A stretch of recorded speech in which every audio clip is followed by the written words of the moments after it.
Swayam Prabha. Digital India. Educated India.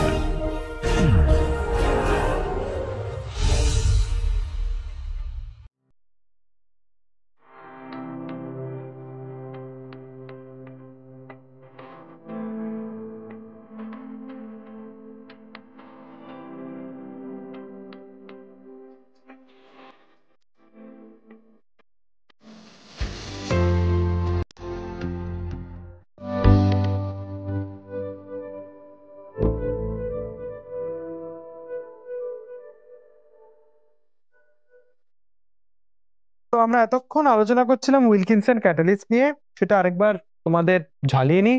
এটা হচ্ছে যে এটা রোহোডিয়াম +1 অক্সিডেশন স্টেটের একটি ক্যাটালিস্ট, যেখানে 3টে পিপিএইচ3 বাউন্ড অবস্থায় রয়েছে। তো প্রথমে লিগ্যান্ড ডিসোসিয়েশন হলো, পিপিএইচ3 বেরিয়ে গেল, তারপর হাইড্রোজেনের অক্সিডেটিভ অ্যাডিশন, তারপর লিগ্যান্ড অ্যাসোসিয়েশন, লিগ্যান্ড অ্যাডিশন, তারপর মাইগ্রেটের ইনসারশন হয়ে রিডাকটিভ এলিমিনেশন হয়ে তোমরা অ্যাক্টিভ ক্যাটালিস্টটা ফেরত পাচ্ছ। এবং আমরা তার সাথে ক্র্যাফটির ক্যাটালিস্ট এবং আমাদের যে শর্ক অসবর্ন ক্যাটালিস্ট রয়েছে সেই বিষয়েও আমরা আলোচনা করেছি। এবার আমরা দেখব যে যদি যখন আমরা সিলেক্টিভিটির কথায় আসি, সেক্ষেত্রে ঠিক কিরকম সিলেক্টিভিটি পাওয়া যায় এই ধরনের ক্যাটালিস্টের ক্ষেত্রে, সেইটা আমরা একবার দেখার চেষ্টা করব।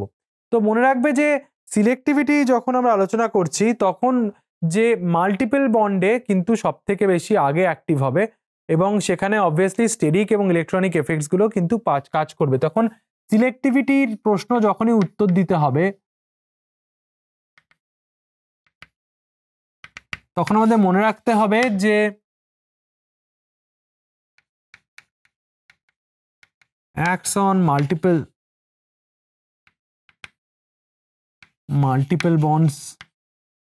bonds মানে আমি বলতে চাইছি আনস্যাচুরেটেড বন্ডস ফার্স্ট, রাইট? আর কি, এটা স্টিরিও ইলেকট্রনিক এফেক্টস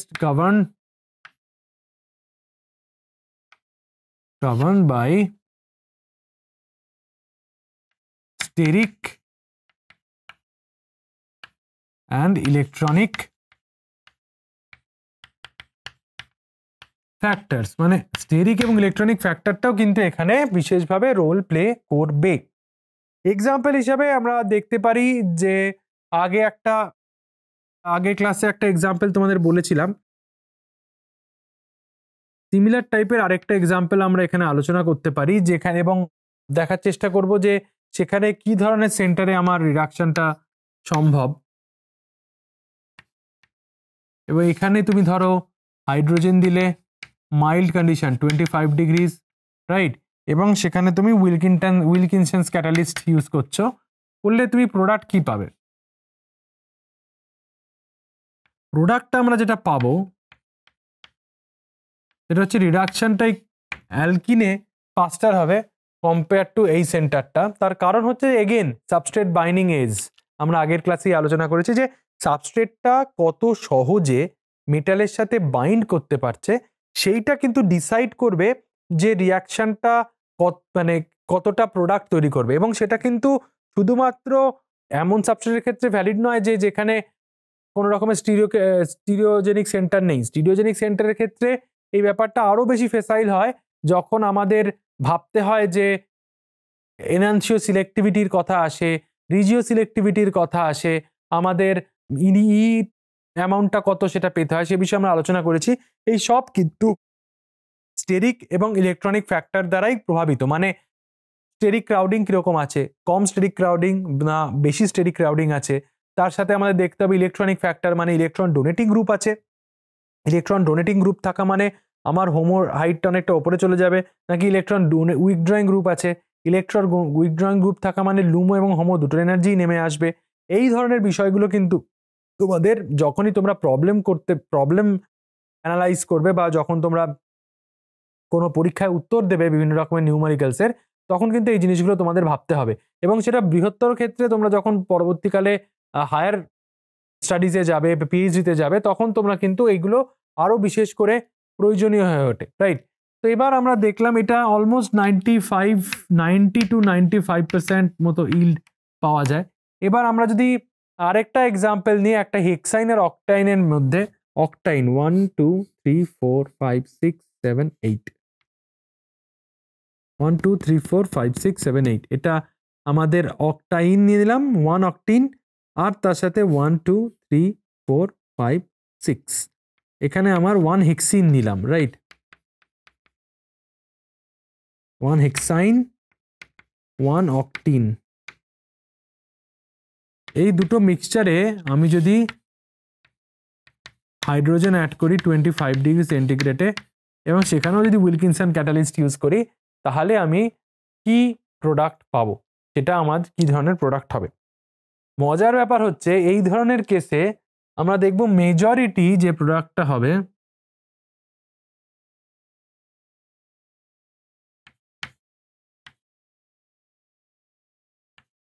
এইটাই হবে আমার প্রোডাক্ট। তার মানে বেসিক্যালি তোমরা দেখতে পাচ্ছ যে এইখানে রিডাকশনটা অলমোস্ট হচ্ছেই না, এইখানে রিডাকশনটা অনেক বেশি ইজিয়ার হচ্ছে। তার কারণ হচ্ছে আমরা যেটা বললাম যে মাল্টিপল বন্ডস আগে রিডিউসড হবে। তার যদি আমরা অ্যালকিন অ্যালকাইনের মিক্সচার থাকে এবং যদি আমরা ওয়ান ইকুইভ্যালেন্টই ইউজ করি, তাহলে মনে রাখতে হবে যে তাহলে আমাদের সবসময় অ্যালকাইনটা আগে রিডিউসড হবে কম্পেয়ার টু অ্যালকিন। এবং এটা এটা খুব খুব কমন। তার কারণ হচ্ছে যে এজ অফ বাইন্ডিং এবং অনেক বেশি পাই ক্লাউড রয়েছে, তার জন্য মেটালের সাথে সহজে বাইন্ড করতে পারে। বাট আমরা দেখব যে স্পেসিফিক্যালি বেশ কিছু সাবস্ট্রেট যেমন তোমার অ্যালডিহাইড, যেমন ধরো তোমার কিটোন, রাইট? কিটোন, অ্যালডিহাইড, তারপর হচ্ছে আমাদের সায়ানো কম্পাউন্ডসগুলো, এরা কিন্তু এই উইলকিনসন ক্যাটালিস্ট দ্বারা অত সহজে কিন্তু এরা কিন্তু হাইড্রোজেনেশন অতটা ইজিলি হয় না, এটা তোমাদের মনে রাখতে হবে, রাইট? তাহলে যে এই যে ক্যাটালিস্ট এটাকে খুব খুব সহজে ইউজ করা যায় বা খুব রিঅ্যাক্টিভ, উত্তর হচ্ছে না। তার কারণ আমরা আগে দেখে নিয়েছিলাম অসবর্ন ক্যাটালিস্ট বা আমাদের ক্র্যাফটি ক্যাটালিস্ট কিভাবে কাজ করে, রাইট? এবার আরেকটা এফেক্ট দেখাবো তোমাদের, সেটা ঠিক এই ক্যাটালিস্টের উপরে নয়, এটা আমরা দেখবো যে ক্র্যাফটির ক্যাটালিস্টের উপরে একটা ছোট্ট এফেক্ট দেখার চেষ্টা করব। ক্র্যাফটির ক্যাটালিস্টটা তোমাদের জাস্ট একবার মনে করিয়ে দিই কিরকম দেখতে হয়, তারপর আমি এই বিষয়টা আলোচনা করব। ক্র্যাফটি ক্যাটালিস্টে আমার কি ছিল? ক্র্যাফটি ক্যাটালিস্টে আমার ছিল হচ্ছে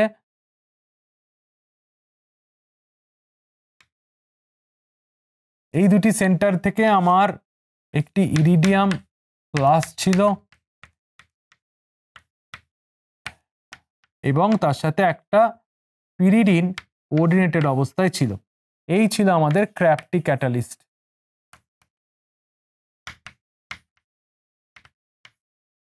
এই ক্র্যাফটি ক্যাটালিস্ট নিয়ে একটা এক্সাম্পল আমরা আলোচনা করি। সেই এক্সাম্পলে আমরা দেখব একটা স্টিরিওজেনিক সেন্টার আছে,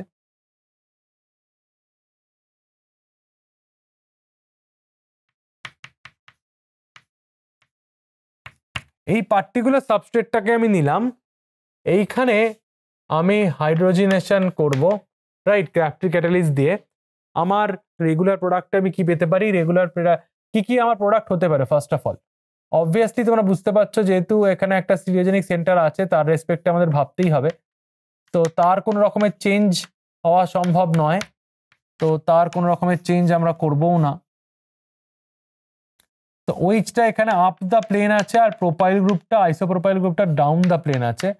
আর এইখানে আমাদের যে প্রোডাক্টটা তৈরি হতে পারে সেই প্রোডাক্টটা তৈরি হতে পারে একটা অ্যাবাভ ডাউন দ্য প্লেন আর একটা আমাদের অ্যাবাভ দ্য প্লেন মিথাইল আমাদের তৈরি হতে পারে, রাইট?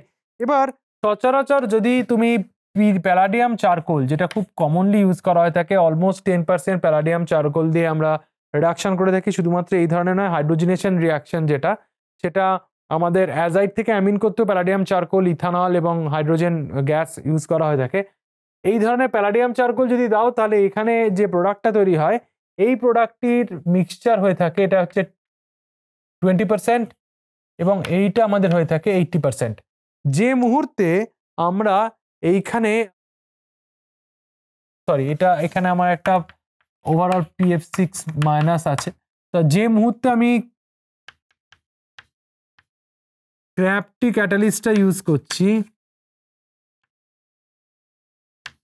PCY3 এবং তার সাথে আমার পিরিডিন প্লাস যে মুহূর্তে আমি ইউজ করছি, দেখা যাচ্ছে যে বিলো দ্য প্লেন যেটা সেটা হয়ে যাচ্ছে আমার অলমোস্ট 99.1% আর এটা হচ্ছে 0.1%। এতটা সিলেক্টিভ হয়ে গেল। তাহলে আমরা যদি এদের এনহান্সিও সিলেক্টিভিটি বার করো, এই সিস্টেমটার এনহান্সি কত হবে?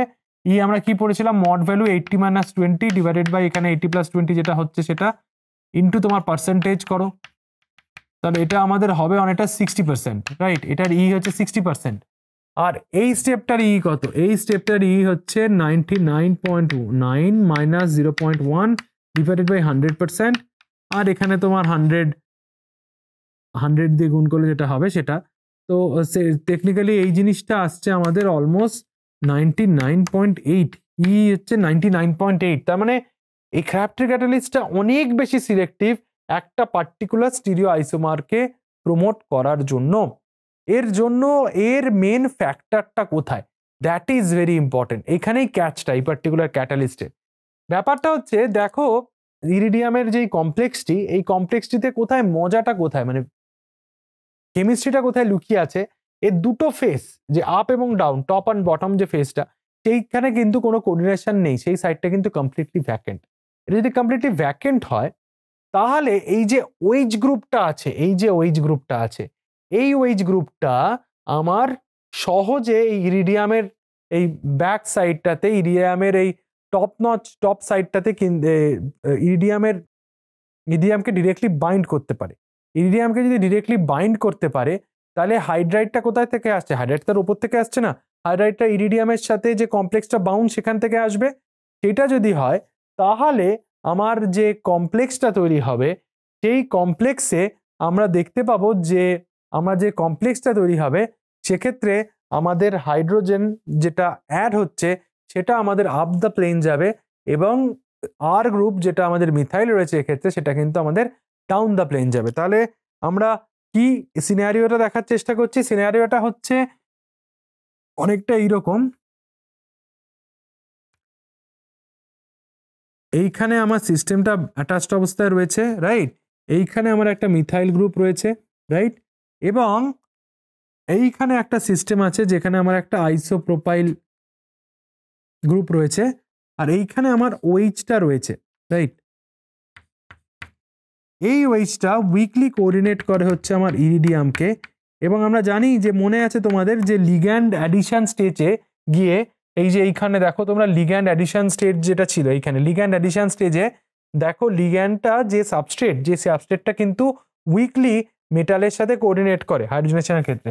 তো এখানেও তাই হবে। এখানে সাবস্ট্রেটটা কোনটা? সাবস্ট্রেটটা হচ্ছে এটা উইকলি কোঅর্ডিনেট অবস্থায় থাকবে। এবং তার সাথে ইরিডিয়ামের পাশে এখন কে থাকবে? ইরিডিয়ামের পাশে অবভিয়াসলি এখানে হাইড্রোজেন থাকবে, এবং ওইচটা এখানে কোঅর্ডিনেট অবস্থায় আছে। তাই যদি হয়, এই হাইড্রোজেনটা যদি এখানে থাকে তাহলে এই হাইড্রাইডটা অবভিয়াসলি এদিক থেকে অ্যাটাক করবে, এবং এইটা তখন যেটা রয়েছে সেটা কিন্তু আমরা দেখব যে বিলো দ্য প্লেন খুব সহজেই চলে যাবে, রাইট? কারণ এটা প্লেনে রয়েছে এবং এর তলা থেকে অ্যাটাক করে এটাকে এই H will be up the plane, এবং এই মিথাইল গ্রুপটা কিন্তু বিলো দ্য প্লেন হয়ে যাবে। তাহলে এই ট্রানজিশন স্টেট, এই particular facility like propensity of OH to weakly bind to iridium plus 1 is the key. তাহলে ইরিডিয়াম প্লাস 1কে ওইচের লোন পেয়ার দিয়ে কোঅর্ডিনেট করাটাই কিন্তু অ্যাকচুয়ালি ফ্যাসিনেটিং হয়ে গেল। এই পার্টিকুলার কমপ্লেক্সটাকে একটা particular stereo isomer almost 99.8 value দিতে, রাইট? তাহলে এবার এই জিনিসগুলো, এই যে বাইন্ডিং অ্যাফিনিটি, এই বাইন্ডিং অ্যাফিনিটিটা কিরকম ভাবে ম্যাটার করে? বাইন্ডিং অ্যাফিনিটি সব থেকে বেশি কাজের ক্ষেত্রে হবে। বাইন্ডিং অ্যাফিনিটি আমরা বলতে পারি যে অ্যামাইড সব থেকে বেশি হবে। অ্যামাইডের পর কে হবে? অ্যামাইডের পরে আমাদের ওইচ অবভিয়াসলি যেটা এখানে রয়েছে, এছাড়া ওআর হতে পারে, রাইট? এই এছাড়া এস্টার হতে পারে, এরকম হয় বাইন্ডিং অ্যাফিনিটিটা কমতে থাকবে। এবার আরেকটা ব্যাপার যে সাবস্ট্রেট আর কোনটার ক্ষেত্রে আমার, যদি আমরা ভাবার চেষ্টা করি যে এটা একটা এক্সাম্পল হলো, এরপর ধরো এই সেম এক্সাম্পলে আমরা হাইড্রোজেনেশন করতে চাই, এভরিথিং ইজ সেম, হাইড্রোজেনেশন আমরা করতে চাই, এভরিথিং রিমেন্স দ্য সেম, শুধু একটা ছোট্ট চেঞ্জ, এই ওইচের জায়গায় আমি করে দিলাম হচ্ছে আইপিআর। তাহলে আমার কি হবে, তাহলে আমার ঘটনাটা কি হবে? সেক্ষেত্রে আমরা দেখতে পাবো যে এই ধরনের কেসে কিন্তু কোনো রকমের প্রোডাক্ট কনভার্সন H2 অ্যাডিশন কিন্তু আমার হবে না। তার কারণ হচ্ছে এই যে অ্যামিন সেন্টারটা আছে, এই অ্যামিন সেন্টারটাই হচ্ছে প্রবলেম। এ হচ্ছে গিয়ে এটা খুব স্ট্রংলি ইরিডিয়াম +1 সাথে বাইন্ড করতে পারে, এবং যেই স্ট্রংলি বাইন্ড করে যাবে তখন কিন্তু ইরিডিয়াম আর সহজে নাইট্রোজেনের কোরিলেশন স্ফিয়ার থেকে বেরিয়ে আসতে পারবে না, এবং ওটা ওখানে লক হয়ে যাবে, ক্যাটালিস্টটা ওখানে লক হয়ে যাবে, এবং তার ক্যাটালাইটিক অ্যাক্টিভিটি কিন্তু হারিয়ে যাবে। মানে এটা এই অবস্থাতে লকড হয়ে যাবে, এখানে NH2 থাকলে এই অবস্থাতে, প্রাইমারি অ্যামিন থাকলে NH2 তে এই অবস্থায় লক হয়ে গিয়ে আর কিন্তু রিডাকশনটা টেক প্লেস করতে পারবে না। তাহলে স্ট্রং কোঅর্ডিনেশন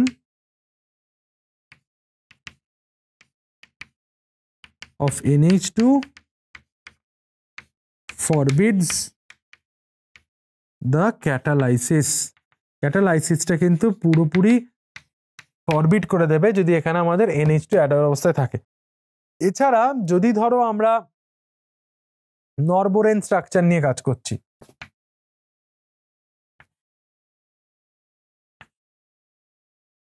নরবোরেনের কোনো একটা পজিশনে ধরো তোমাদের অ্যালকোহল আছে, লেটস সে এই পজিশনটাতে আমরা একটা অ্যালকোহল রেখেছি, এইখানেও কিন্তু আমরা দেখব যে এইটাও যদি আমাদের হাইড্রোজেনেশন করতে চাই, H2 হাইড্রোজেনেশন করতে চাই, এইটাও আমাদের হয় না। তার কারণ হচ্ছে এই পুরো স্ট্রাকচারটার প্রবলেমই হচ্ছে স্ট্রাকচারাল রিজিডিটি।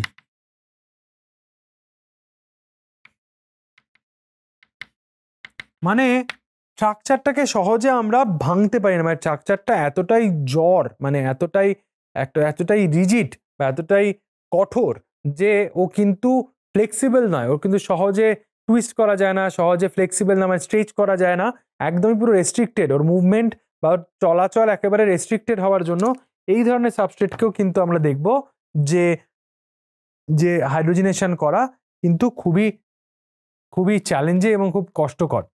এবং আরেকটা ব্যাপার তোমাদের ইনফরমেশনের জন্য আমি বলতে চাই, সেটা হচ্ছে তোমরা অবশ্যই এটা দেখবে, সেটা হচ্ছে যে একটি খুব গুরুত্বপূর্ণ সাবস্ট্রেট, আমি এখানটা আঁকছি, সেটা একটি গুরুত্বপূর্ণ সাবস্ট্রেট যেটা নোয়েলস 1975 সালে জ্যাক্সে পাবলিশ করেছিলেন।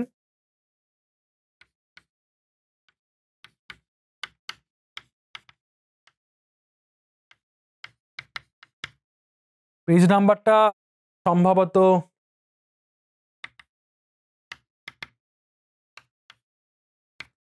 এই পেপারটা তোমরা গিয়ে দেখতে পারো, এটা একটা ক্লাসিক এক্সাম্পল যেখানে আমরা দেখেছিলাম যে এক ধরনের সাবস্ট্রেট উনি রিডিউস করেছিলেন যেটা আমাদের এল ডোপা তৈরি করতে সাহায্য করেছে। মানে এল ডোপা হচ্ছে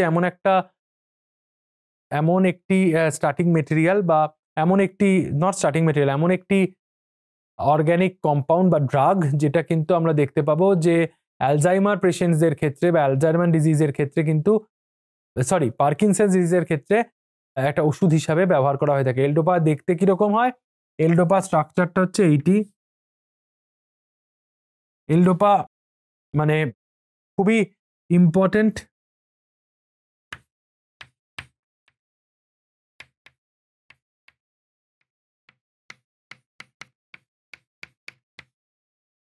এবং যদি এটা আমাদের এলডোপা হয়,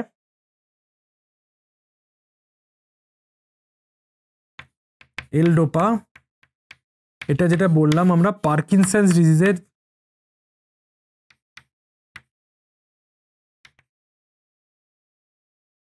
পার্কিনসন্সের মেডিসিন তৈরি করার জন্য কিন্তু বিশেষভাবে কাজে লাগে। এবং উনি যেটা দেখিয়েছিলেন যে শর্ক অসবর্ন ক্যাটালিস্টে একটা ছোট্ট কিছু ছোট্ট চেঞ্জ করেছে। শক অক্সিজেন ক্যাটালিস্ট যদি তোমাদের মনে থাকে সেটা ছিল রোহোডিয়াম বেসটি, সেখানে দুটো PPH3 ছিল এবং তার সাথে আমার COD লিগ্যান্ডটা ছিল। তার মেন টার্গেটটা কি ছিল? মেন টার্গেটটা ছিল হচ্ছে এই পার্টিকুলার সাবস্ট্রেটটাকে রিডিউস করা। সেক্ষেত্রে এটা অনেকটা স্টেপ আগেকার, অনেক ফিউ স্টেপস ব্যাক, মানে এরপরেও কয়েকটা স্টেপ করলে তবে গিয়ে এল-ডোপাটা আসবে। সেক্ষেত্রে এইখানে আমি দেখব যে একটা রিডাকশনটা খুব জরুরি হয়ে পড়েছিল। সেই সাবস্ট্রেটটা যে সাবস্ট্রেটটা দিয়ে ওনারা এটা এই রিডাকশনটা করেছিলেন সেইটি হচ্ছে আমাদের এই পজিশনটাতে একটা ডাবল বন্ড ছিল এবং এখানে আমাদের NHAC ছিল, এইখানটা আমার একটি এস্টার ছিল CO2Me।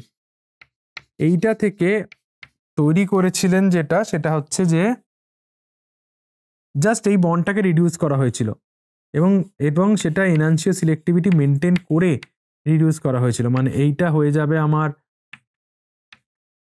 NHAC COOH CO2Me, আর এইখানে আমার যেটা ছিল সেটা একই থাকলো OMe OAC।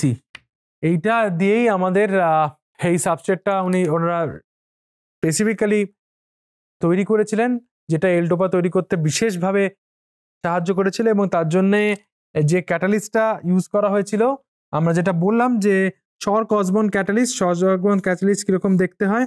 শর্ক অসবর্ন ক্যাটালিস্ট হচ্ছে আমাদের দেখতে অনেকটা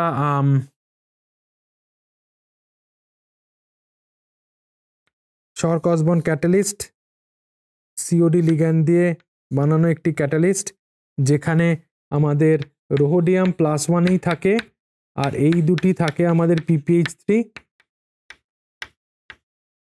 রাইট। এটা হচ্ছে আমাদের শর্ক অসবর্ন ক্যাটালিস্ট, যেটা আমরা জানা ছিল। কিন্তু নোয়েলস এই পার্টিকুলার সাবস্ট্রেটটার জন্য এটাকে মডিফাই করেছিলেন। মডিফাই করে উনি যেটা বানিয়েছিলেন সেটা COD যেমন ছিল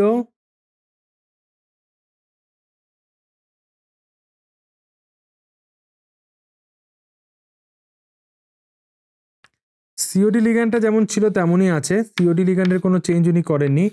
শুধু এই শক অসবর্ন ক্যাটালিস্টে এইখানে একটা +1 তো দেওয়াই আছে, বাইরে একটা PF6- হবে, আর এইখানে শুধু একটি চিলেটিং লিগ্যান্ড, এই দুটি PPH3 জায়গায় উনি ফসফরাস বেস একটি চিলেটিং লিগ্যান্ড ইউজ করেছিলেন। এবং যেখানে আমাদের ছোট্ট দুটো চেঞ্জ ছিল, একটা ছিল আমাদের PH, আরেকটা ছিল আমাদের এই অর্থ পজিশনে একটা OMe, মানে বেসিক্যালি একটা ফিনাইল ছিল আর একটি পজিশনে ছিল OMe। পার্টিকুলার ক্যাটালিস্টটাকে ইউজ করার মাধ্যমে উনি এল-ডোপার যে সাবস্ট্রেটটা সেটা সিলেক্টিভলি উইথ হাই ভ্যালু, এর হাই ভ্যালু বলতে আমি বলতে চাইছি অলমোস্ট ভ্যালুটা হচ্ছে তোমাদের 97-এর কাছাকাছি। ভ্যালু ওয়াজ 97, এটা আমাদের স্টিরিওকেমিক্যালি দেখানো উচিত। এই ক্যাটালিস্টটা ইউজ করেছিলেন। অবভিয়াসলি এখানেও আমাদের PF6- হবে, কারণ বাইরের ভেতরে প্লাস চার্জ আছে। এবং এই পার্টিকুলার সাবস্ট্রেটের ক্ষেত্রে ছিল অলমোস্ট 97%, রাইট। এটা মানে বুঝতে পারছো যে কতটা সিলেক্টিভ, এবং সেটা একটা পার্টিকুলার ডিজিজের ওষুধ তৈরি করার ক্ষেত্রে আবিষ্কৃত হয়েছিল। এবং পরবর্তীকালে ওনার এই বিখ্যাত আবিষ্কারের জন্য, যেহেতু এটা একটা মেডিসিনাল কেমিস্ট্রি একটা বড়সড় ব্রেক থ্রু, ওর জন্য ওনাকে 2001 সালে শার্পলেস এবং নয়রির সাথে নোবেল পুরস্কার দেওয়া হয়েছিল এই পার্টিকুলার কাজের জন্য। তাহলে বুঝতে পারছো যে অ্যাসিমেট্রিক হাইড্রোজেনেশন রিয়াকশনের ক্ষেত্রেও, এটা তো বেসিক্যালি অ্যাসিমেট্রিক হাইড্রোজেনেশন রিয়াকশনের ক্ষেত্রেও কিন্তু আমরা দেখতে পাচ্ছি যে এই ধরনের কেসগুলোতেও প্রচুরভাবে কাজ সমাদৃত হয়। এবং উইলকিনসন ক্যাটালিস্টের মতোই অসবর্ন ক্যাটালিস্ট বা ক্র্যাফটি ক্যাটালিস্টেরও নিজস্ব একটা পরিধি রয়েছে, নিজস্ব কিছু জায়গা রয়েছে যেখানে ওই ক্যাটালিস্টগুলো প্রচণ্ডভাবে অ্যাক্টিভ। এবং মনে রাখতে হবে, যখনই কোনো ক্যাটালিস্টের ক্যাটালাইটিক পাওয়ারের প্রশ্ন আসে তখন সেটা অবশ্যই একটা স্টিরিও সিলেক্টিভিটি, রিজিও সিলেক্টিভিটি মানে কোন রিজিয়ানে অ্যাটাক করবে, কোন ফাংশনাল গ্রুপটাকে অ্যাটাক করবে, স্টিরিও সিলেক্টিভিটি মানে কোন স্টিরিও আইসোমারটা আমার তৈরি করবে, আর না এস না আর এস এর মিক্সচার না রেসিপিক মিক্সচার, কিরকম ই এনানসিওম্যানিক এক্সেস যেটা আমরা কালকে আগের ক্লাসে পড়েছিলাম সেটার অ্যামাউন্টটা কিরকম হবে, এই সব কিছু কিন্তু ডিসাইড করে একটি পার্টিকুলার ক্যাটালিস্ট ঠিক কতটা ফিজিবল একটা পার্টিকুলার সাবস্ট্রেটকে রিডিউস করার জন্য। এবং সেক্ষেত্রে হাইড্রোজিনেশনের ক্ষেত্রে আমরা দেখলাম যে উইলকিনসের ক্যাটালিস্ট যেমন নিজের জায়গায় খুবই পরিচিত, প্রথম দিককার আবিষ্কার। তারপর আমাদের অসবর্ন ক্যাটালিস্ট বা ক্র্যাফটি শর্ক অসবর্ন ক্যাটালিস্ট বা ক্র্যাফটি ক্যাটালিস্টেরও কিছু এক্সাম্পল তোমাদের দেখালাম, যেখানে কিন্তু এটা খুব পরিষ্কার যে যত সাবস্ট্রেট নতুন সাবস্ট্রেট আসতে থাকবে এবং যত আমরা ক্যাটালাইটিক মেন ক্যাটালিস্টের সাইকেলটাকে বা মেন ক্যাটালিস্টের সাইকেলটাকে অক্ষুণ্ণ রেখে ক্যাটালিস্টটাকে মডিফাই করব, তত কিন্তু আমরা দেখতে পাবো যে স্টিরিও সিলেক্টিভিটি বা এনানসিও সিলেক্টিভিটি কিন্তু অনেকটা ভালো মতো অ্যাচিভ করা যাবে। এবং এটাই কিন্তু আমাদের রিসার্চ বা গবেষণার দীর্ঘদিনের চেষ্টা, যাতে করে যে ক্যাটালাইসিস পদ্ধতিগুলো যাতে আরও বেশি ফিজিবল হয়, অনেক বেশি টার্নওভার ফ্রিকোয়েন্সি নিয়ে আসে বা রেট অনেক বেশি ফাস্টার হয় এবং অনেক বেশি পিওর প্রোডাক্ট ফর্মেশন হয়। এবং হোমোজিনিয়াস ক্যাটালিসিসের যেটা চ্যালেঞ্জ সেটা হচ্ছে প্রোডাক্ট ফর্মেশনের পরেও সেপারেশন, সেইগুলোর দিকেও যাতে নজর করা যায়। তাহলে মোটের ওপর আজকে আমরা যে জিনিসগুলো আলোচনা করলাম তার মধ্যে আমাদের উইলকিনসন ক্যাটালিস্টের প্রত্যেকটা স্টেপ ডিটেলে আমরা আলোচনা করেছি। আমরা এখনো অবধি অক্সিডেটিভ অ্যাডিশন, যেটা হাইড্রোজেনেশন অক্সিডেটিভ অ্যাডিশন, সেই জিনিসটা নিয়েই আলোচনা করছি এবং তার রেসপেক্টে তিনটি ক্যাটালিস্টের মধ্যে কোনটি কেন রিয়াক্ট ভালো করে বা কম রিয়াক্ট করে depending on stereo electronic factor, সেটা নিয়ে আলোচনা করেছিলাম। এই ক্লাসটাতে আমরা স্পেসিফিক্যালি আলোচনা করলাম যে সিলেক্টিভিটি, স্পেশালি রিজিও সিলেক্টিভিটি এই ক্র্যাফটি ক্যাটালিস্টের রেসপেক্টে, যেখানে আমরা দেখলাম যে ইরিডিয়াম সেন্টারটাতে ডিরেক্টলি এটা বাইন্ড করতে পারে OH এবং করে একটা পার্টিকুলার ফেসটাকে ব্লক করে, যার জন্য আমরা দেখব যে দুটি আইসোমারের মধ্যে একটি আইসোমার অলমোস্ট 99% এনহান্সিওমে 99 ই ভ্যালু নিয়ে আসে। এবং যদি এখানে প্রাইমারি অ্যামিন থাকে অথবা নরবোরেন সিস্টেম থাকে তাহলে এটা ডিরেক্টলি কোঅর্ডিনেট হয়ে কিন্তু আমরা দেখতে পাবো একটা বিশেষ প্রবলেম তৈরি করে দেয় এবং ক্যাটালিস্টটা পুরো ক্যাটালাইটিক সাইকেলটা শেষ করার আগেই কিন্তু ডিঅ্যাক্টিভেট হয়ে যায়। এবং এই ক্ষেত্রে আরো একটা ইম্পর্টেন্ট যে নোয়েলসের যে আবিষ্কার, যেটা হচ্ছে যে শর্ক অসবর্ন ক্যাটালিস্টটাকে মডিফাই করে এল ডোপার যেটা পার্কিনসন ডিজিজের জন্য যে এটা ইউজ করা হয় তার বেশ কিছু, যে তার প্রাইমারি সিনথেটিক স্টেপে একটি সাবস্ট্রেটকে রিডিউস করতে খুব বেশিভাবে সাহায্য করেছিল। এবং উনি সম্পূর্ণভাবে নোয়েলস যেটা করেছিলেন যে শর্ক অসবর্ন ক্যাটালিস্টটাকে একটুখানি মডিফাই করেছিলেন, করে জাস্ট এই দুটি পিপিএসসির জায়গায় একটি চিলেটিং ফসফরাস গ্রুপ অ্যাড করে দিয়ে উনি কিন্তু একটা specific carbon carbon double bond রিডাকশনে কিন্তু অলমোস্ট 97% এনানসিওম্যানিক এক্সেস নিয়ে উনি আইসোলেট করতে পেরেছিলেন। এরপর আমরা যে বিষয়টায় যাব, পরবর্তী যে ক্লাসগুলোতে আমরা আলোচনা করব, সেখানে আমরা কি আলোচনা করব, সেখানে আমরা এখনো অবধি যে অক্সিডেটিভ অ্যাডিশনের যে জায়গাগুলো আলোচনা করলাম তারপর আরো দুটি আছে, সেই দুটি তোমরা যদি মনে করো, একটা হচ্ছে যে হেটেরোলাইটিক হাইড্রোজেনের অ্যাক্টিভেশন, হেটেরোলাইটিক হাইড্রোজেনের ক্লিভেজ, যেখানে হাইড্রোজেনটাকে পোলারাইজ করে H+ এবং H- ভেঙে দিয়ে আমরা ভাঙার চেষ্টা করব এবং সেখানে অবশ্যই একটা বেস মিডিয়েটেড একটা পাথ, যাতে করে বেসটা প্রোটনটাকে অ্যাবস্ট্রাক্ট করতে পারে, সেই যে পদ্ধতিগুলো এবং সেটা রুথেনিয়াম বেসড একটি এক্সাম্পল নিয়ে আমরা পরবর্তী ক্লাসে আলোচনা করা শুরু করব। এছাড়া ল্যান্থানাইড বেস কি হাইড্রোজেনেশন ক্যাটালিসিস আছে সেই বিষয়েও কিন্তু আমরা ডিটেলে আলোচনা করব। ধন্যবাদ।